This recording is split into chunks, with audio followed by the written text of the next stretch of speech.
ce décor, de l'Institut économique de Montréal, M. Yuri Chassin, qui est avec nous. Bonjour, M. Chassin. Bonjour.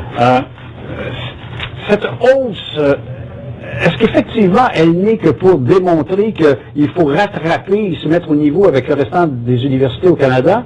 Parce que des arguments me disent que ça ne donnera absolument rien que cette hausse-là. En fait, il y a la hausse des frais de scolarité. Le gouvernement s'engage aussi à mettre davantage d'argent. Et effectivement, en bout de ligne, il y a un rattrapage avec des universités comparables ailleurs au Canada. C'est important parce qu'il faut se comparer. Nos diplômés au Québec vont effectivement chercher à occuper des emplois, vont aller travailler dans des entreprises qui vont concurrencer des entreprises d'ailleurs au Canada et d'ailleurs dans le monde. Donc, il faut avoir de bonnes universités. La qualité de l'éducation, c'est important. Mais si on dit qu'on va chercher 190 millions, si on me dit que 190 millions seulement, c'est ce qu'on réussit à recueillir, c'est pas ce qui va faire de nous une université de premier ordre comparativement à d'autres universités. C'est pas suffisant. Pour obtenir, en fait, le 190 millions, c'est parce qu'on en obtient plus, mais on déduit, par exemple, l'argent qui va être versé pour bonifier l'aide financière, ciblée aux étudiants qui en ont vraiment davantage de besoin. Parce qu'évidemment, il faut comprendre que les frais de scolarité bas, c'est bas pour tout le monde, hein? Tant les riches que les plus pauvres. L'aide financière, on prend l'argent puis on l'envoie à ceux qui en ont besoin pour continuer leurs études, pour éviter justement d'avoir le 7000 décrocheurs dont on parle. Et si on avait décidé socialement de faire avec l'éducation universitaire ce que l'on a fait avec l'éducation secondaire et collégiale et ou le système de santé, cette prétendue gratuité, là, mais qui n'est qu'absorbée par l'ensemble de la population, est-ce que ce serait pas là une solution qui nous situerait justement en avant des autres plutôt que d'être en arrière? En fait, effectivement, vous le dites bien, là, la gratuité, c'est une illusion dans le sens où c'est le contribuable qui ramasse la facture. En bout de ligne. Là, à l'heure actuelle, déjà, les contribuables ramassent les 2/3 de la facture pour les universités. C'est difficile d'en demander plus parce qu'au Québec, on sait, le fardeau fiscal est élevé. C'est ça. Et en fait, la différence qu'il faut faire entre l'éducation, par exemple, primaire et secondaire ou avec la santé, premièrement, l'éducation primaire et secondaire, c'est pas juste un droit, c'est même une obligation. On est tenu d'aller à l'école jusqu'à 16 ans. Et surtout, l'université, ce n'est pas pour tout le monde. Il faut avoir les capacités d'y être admis.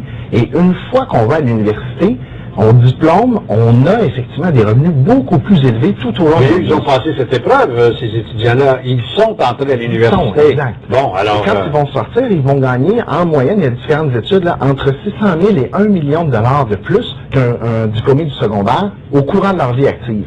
Donc, une dette de 15 000 ou 20 000 dollars, est-ce que c'est trop cher à payer? Non, mais ils vous diront, mais enlever 7 000 personnes qui gagneraient ce montant-là dans l'avenir, c'est une perte économique pour l'État. Alors, laissez-nous nous diplômer, laissez-nous être des contribuables éventuellement et payer notre lourde part d'impôts. En fait, le 7 000, justement, il ne faut pas avoir 7 000 décrocheurs, il ne faut pas se permettre, dans le fond, de dire, bon, ben, on va faire un petit sacrifice en termes de diplômés. Effectivement, il faut s'y intéresser, mais d'où l'aide financière aux études. Il y a 25 des étudiants qui ont des prêts et des bourses. Puis pour ceux-là, ce qui est intéressant, je pense que c'est un bon choix, le gouvernement dit on va augmenter les bourses à la même vitesse que les frais de scolarité. Fait que pour 325 $ de hausse, on augmente de 325 $ les bourses. Pour ceux-là, il n'y en a pas de changement, il n'y en a pas de hausse. Ça, c'est le 25 des pauvres. Pourquoi qu'ils ne comprennent pas ça, puis que vous comprenez ça, puis que qu'il faut croire, ma foi? Ben, en fait, effectivement, il y a beaucoup de débats sur les chiffres, mais je pense qu'il y a effectivement une question de valeur aussi. Ce qu'on demande, moi, ce que je vois quand je regarde des jeunes qui manifestent, c'est qu'on nous demande, dans le fond, d'augmenter le poids de la fiscalité au Québec pour payer des universités parce que les étudiants ne veulent pas le faire.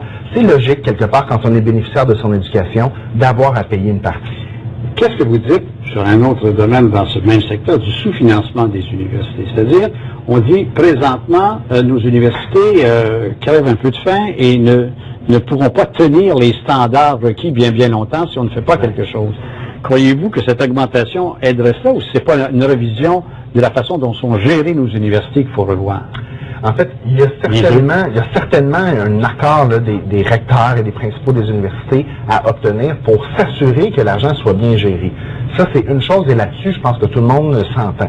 Mais effectivement, il faut avoir davantage de financement pour être comparable. Et il y a effectivement, là, depuis des années, des études des recteurs eux-mêmes, mais avec une méthodologie approuvée par le ministère de l'Éducation, qui dit qu'il y a un sous-financement d'environ 600 millions de dollars par année. Le porte-parole des étudiants me disait que le gouvernement ne jamais nous fera manquer une session parce qu'il va avoir le goulot d'étranglement et le débordement à la fin de la congestion.